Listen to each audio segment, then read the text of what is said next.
Assalamualaikum warahmatullahi wabarakatuh. Terima kasih atas kehadirannya. Saya mewakili keseluruhan pemerintah, mewakili kabinet yang dipimpin oleh Presiden Republik Indonesia Bapak Joko Widodo. Malam ini akan menyampaikan pernyataan pemerintah terkait dengan kondisi politik dan keamanan pasca pengesahan Undang-Undang Cipta Kerja oleh DPR dan pemerintah pada tanggal 5 Oktober 2020 yang lalu. Saya ingin memberi pengantar dulu bahwa Undang-Undang Cipta Kerja itu dibuat untuk merespons keluhan masyarakat dulu bahwa pemerintah itu lamban di dalam menangani proses perizinan berusaha, peraturannya tumpang tindih dan sebagainya. Itu dulu. Oleh sebab itu lalu dibuat undang-undang yang sudah dibahas lama. Di DPR itu semua sudah didengar, semua fraksi ikut bicara. Kemudian pemerintah sudah berbicara dengan semua serikat buruh berkali-kali di kantor ini, kantor Menko Polhukam, dan di kantor Menteri Perekonomian, kemudian pernah di kantor Menteri Tenaga Kerja. Jadi sudah bicara sebenarnya dan sudah mengakomodasi, meskipun tidak 100% dari hasil diskusi itu ditemukan jalan tengah akomodasi. Sehingga tepatnya tidak ada satu pemerintah pun dimanapun di dunia ini yang mau menyengsarakan rakyatnya dengan membuat undang-undang yang sengaja untuk itu. Yang kedua, isinya. Isi dari Undang-Undang Ciptaker ini pertama untuk mempermudah perizinan bagi usaha sehingga tidak birokratis dan tidak tumpang tindih, mempermudah perizinan siapapun yang mau berusaha dalam negeri maupun luar negeri. Yang kedua, menyediakan peluang untuk menampung tenaga kerja yang jumlahnya setiap tahun itu 3,5 juta. Angkatan kerja kita setiap tahun itu 3,5 juta. Dengan 82% tingkat pendidikannya di bawah SMP, sehingga tidak adaptif sebenarnya, belum siap untuk bekerja di bawah IT, ya. Mereka ini pekerja-pekerja yang hanya ijazahnya SMP, SMK ke bawah.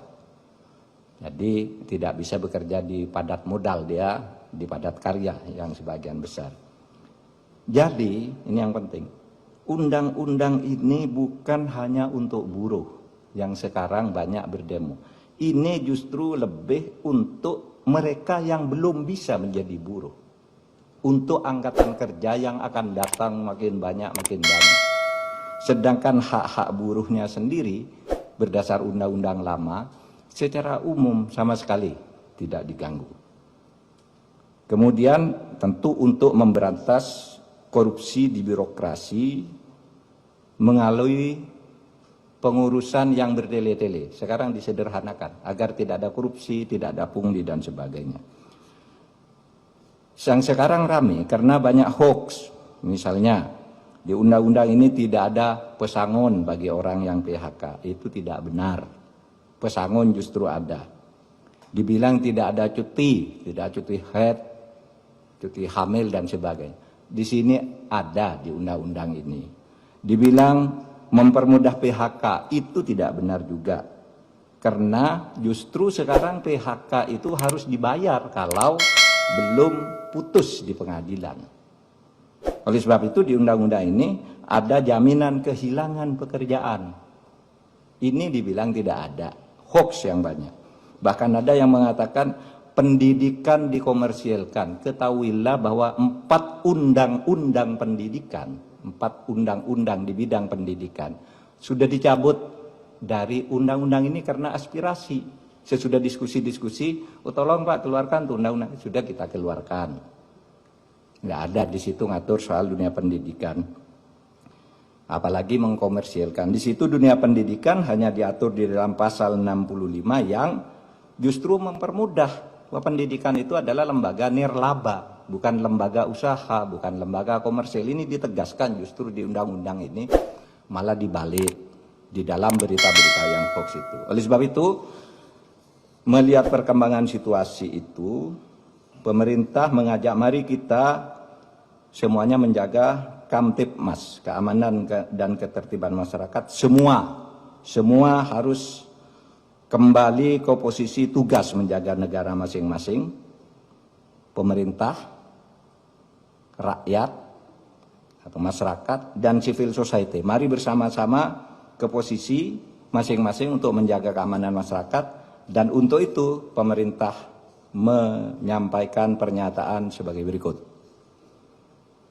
Pernyataan pemerintah terkait dengan kondisi politik dan keamanan pasca pengesahan Undang-Undang Cipta Kerja oleh DPR dan pemerintah pada tanggal 5 Oktober 2020 yang lalu.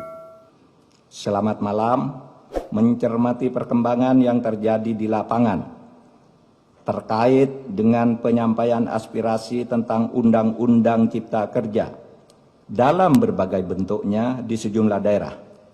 Maka demi ketertiban dan keamanan di tengah-tengah masyarakat, pemerintah menyampaikan hal-hal sebagai berikut.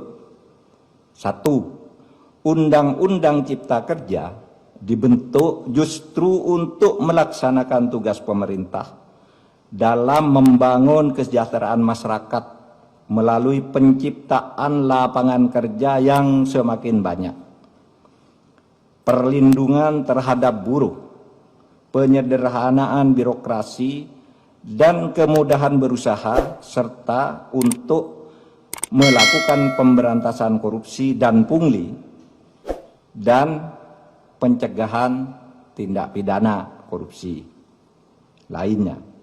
Yang kedua, pemerintah menghormati kebebasan berpendapat dan menyampaikan aspirasi terkait dengan Undang-Undang Cipta Kerja, sepanjang semua itu dilakukan dengan damai, menghormati hak-hak warga yang lain, dan tidak mengganggu ketertiban umum. Yang ketiga, pemerintah menyayangkan adanya aksi-aksi anarkis yang dilakukan oleh massa di tempat-tempat tertentu dengan merusak fasilitas umum, membakar, melukai petugas, dan juga menjarah. Tindakan itu jelas merupakan tindakan kriminal yang tidak dapat ditolerir dan harus dihentikan. 4. Tindakan merusak bangunan fasilitas umum dan serangan secara fisik terhadap aparat dan warga masyarakat merupakan tindakan yang tidak sensitif atas kondisi yang dialami oleh rakyat yang sedang berjuang melawan pandemi COVID-19 dan juga kondisi ekonomi yang sedang sulit. 5. Untuk itu, demi ketertiban dan keamanan, maka pemerintah akan bersikap tegas atas aksi-aksi anarkis yang justru bertujuan untuk menciptakan kondisi rusuh dan ketakutan di dalam masyarakat. 6.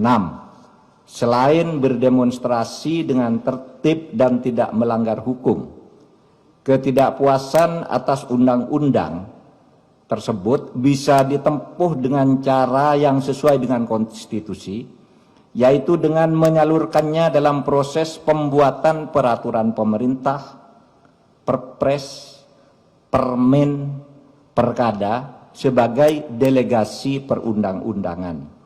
Bahkan bisa diajukan melalui mekanisme judicial review atau uji materi maupun uji formal ke Mahkamah Konstitusi. 7. Sekali lagi, pemerintah akan bersikap tegas dan melakukan proses hukum terhadap semua pelaku dan aktor yang menunggangi atas aksi-aksi anarkis yang sudah berbentuk tindakan kriminal. Saya ulangi, 7. Sekali lagi, pemerintah akan bersikap tegas dan melakukan proses hukum terhadap semua pelaku dan aktor yang menunggangi atas aksi-aksi anarkis yang sudah berbentuk tindakan kriminal. Ditandatangani oleh Muhammad Mahfud MD selaku Menko Polhukam, Muhammad Tito Karnavian selaku Menteri Dalam Negeri, Budi Gunawan selaku Kepala Badan Intelijen Negara, Marskal TNI Hadi Cahyanto selaku Panglima TNI, dan Jenderal Polisi Idham Aziz sebagai Kepala Kepolisian Republik Indonesia. Demikian, terima kasih. Assalamualaikum warahmatullahi wabarakatuh.